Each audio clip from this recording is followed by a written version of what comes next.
Hello everyone, welcome back to another video. Today is the 100 subscriber special. I know you've all been waiting for it for a while, and I'm happy to say that it's here. I've worked all last night for this, and I really hope you enjoy it. Anyway, let's get into the video. A night on Deku's middle school days. On a day where Izuku Midoriya had gotten beaten badly, he goes onto the street late at night when he sees pro hero Eraserhead in a fight. Or Izuku helps Aizawa in a fight and gets told he can be a hero. Chapter 1. I hope you learnt your lesson good and proper this time, Deku, I hear Kai-chan say as he walks away from my beaten, bloody body, holding on to the last scrapes of consciousness. Barely making it up to my feet, I held onto the wall behind me for support. You would think Kai-chan would have stopped doing this by now. I already told him I'll stop being a hero. What else does he want from me? I say as my words slow from the pain, willing my body to stop shaking. Whether it is from anger or pain, I don't know anymore. This is my life now. Hi, I'm Izuku Midoriya, and I'm quirkless. You're probably wondering how I got here, right? Well, as I said before, I'm quirkless. That on its own is a death sentence nowadays, but that isn't the only reason why I'm trying not to black out at the moment.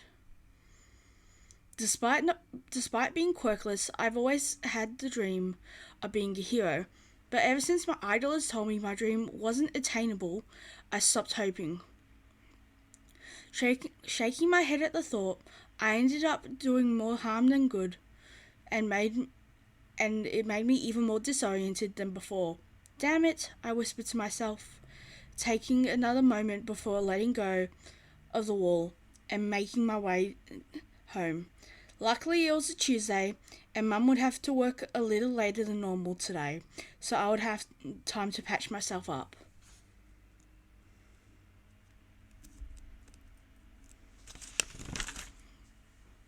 Making my way out of the school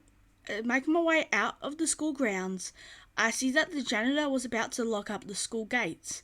Wait, I yell as the older man as he looks up at me. I see him scoff and roll his eyes before asking me, "You still can't stop those bullies?"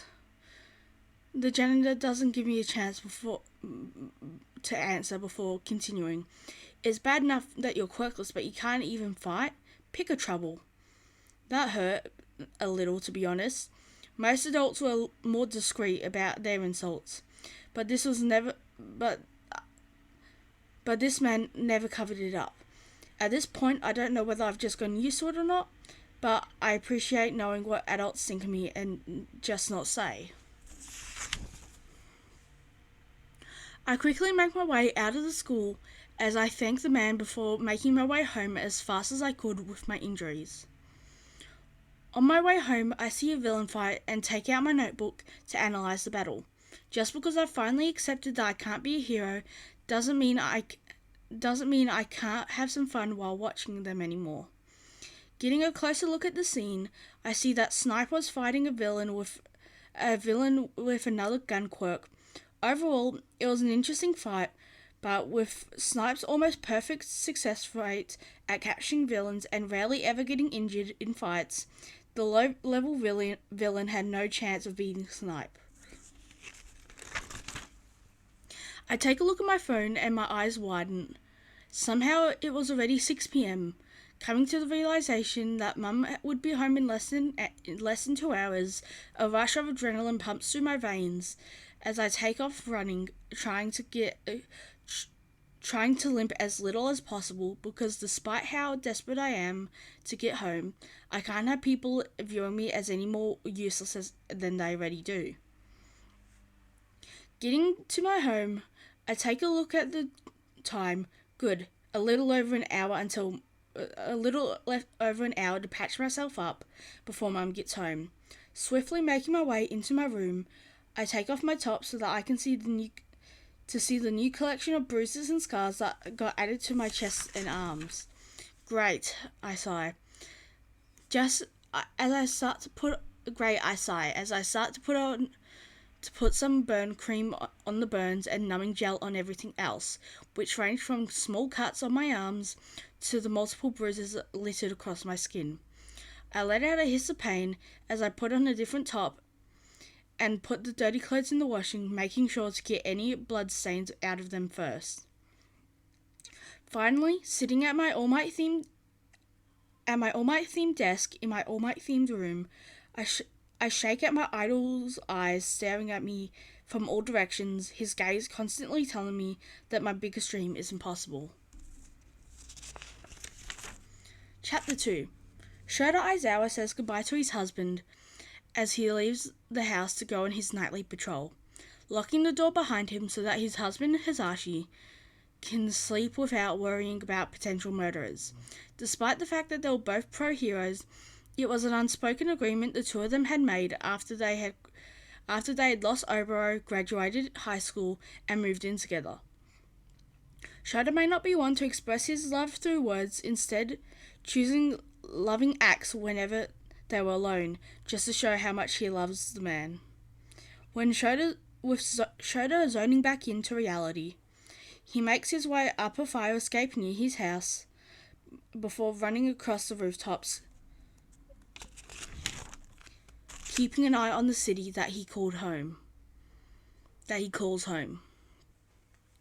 It was a couple of hours later when Shota found a villain in an alleyway holding a young woman who looked in her early 20s up by the neck with a surgical knife up against her throat, looking like he would kill her at any second if Shota didn't intervene.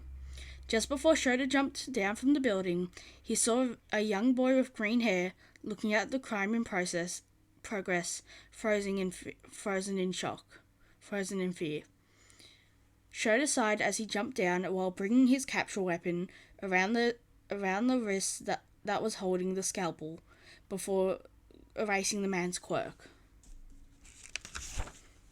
The scalpel that the man was holding disappeared, only leaving a trail of thin purple dust in the air. The man whipped his head around to face Shota, dropping the woman instantly. Well, I guess we've got ourselves a hero here, huh? The villain just laughed, but before the man could grasp which hero he was facing, Shota ran at the man at full speed, pulling him closer with his capture weapon and kneeing him in the gut. The villain quickly recovers and jumps back before the scarf can catch him again. So you're a racerhead, the man asks as he tries to go around Shota and chop him at the back of the neck. The hero manages to dodge, giving the other man a roundhouse kick straight to the gut, straight to the villain's side. The villain goes flying to the entrance of the alleyway, and Shota turns to see that same green-haired boy grabbing the villain from behind, and holds the man's arms behind him. "Kid, get out of here," Shota says, trying to resist the urge to blink. The boy seems frozen in place as Shota yells at him. Shota could see the tears in the boy's eyes, clearly afraid but still holding on to the villain. And when he finally realizes that the kid won't let go, he runs over to the two of them, giving the villain a final hit to the head.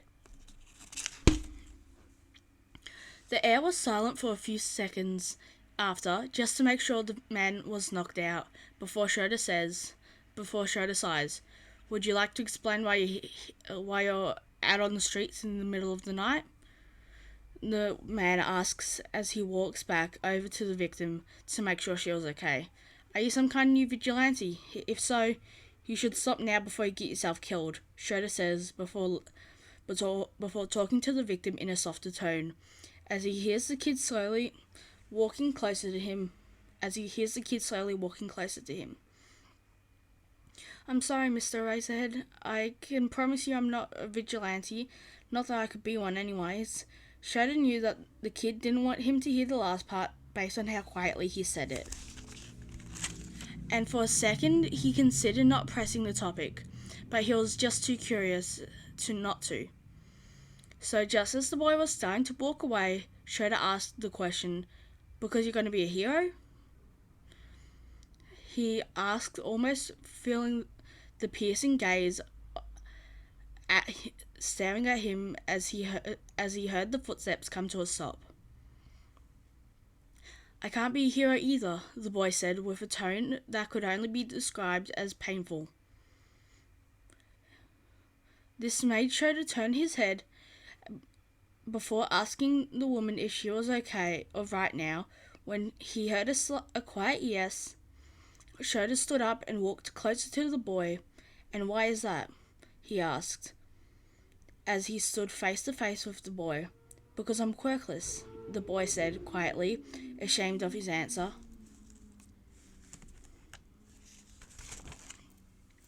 Shota sighed. Shota stayed quiet for a moment as he processed the boy's answer. You're quirkless? He repeated. How was someone born in this generation quirkless? The boy just sighed, and as he walked away from Shota when the thought crossed Shota's mind, what if he made the kid a hero? I wouldn't be so sure that you can't be a hero, Shota said as the boy froze. Had no one ever told this kid that he could be a hero if he trained hard enough? I appreciate that, but a useless Deku like me can't be a hero. The boy's voice cracks before sniffling. That's not true, kid, Shota says, knowing where his brain is going. Let me train you. Thank you all so much for watching. It really means a lot that I've gone past 100 subscribers, and as I'm recording this now, I'm at 214 subscribers, which is just amazing to me, and I want to thank you all quickly before this video ends, because I never imagined that this would happen to me. I just thought, hey, I'm gonna, start reading books out loud, because my English teacher told me that, hey, you should make something out of this for fun. So I did, and now I have 200 people watching me, and I'm just, wow. Anyway, I want to say thank you all for watching this far. Sorry this one was a little bit shorter. I didn't really know where else to go with this topic, with this fanfiction. And I'll see you all next time. Make sure to take care of yourself, or I'll pull a dad's hour on you. Goodbye.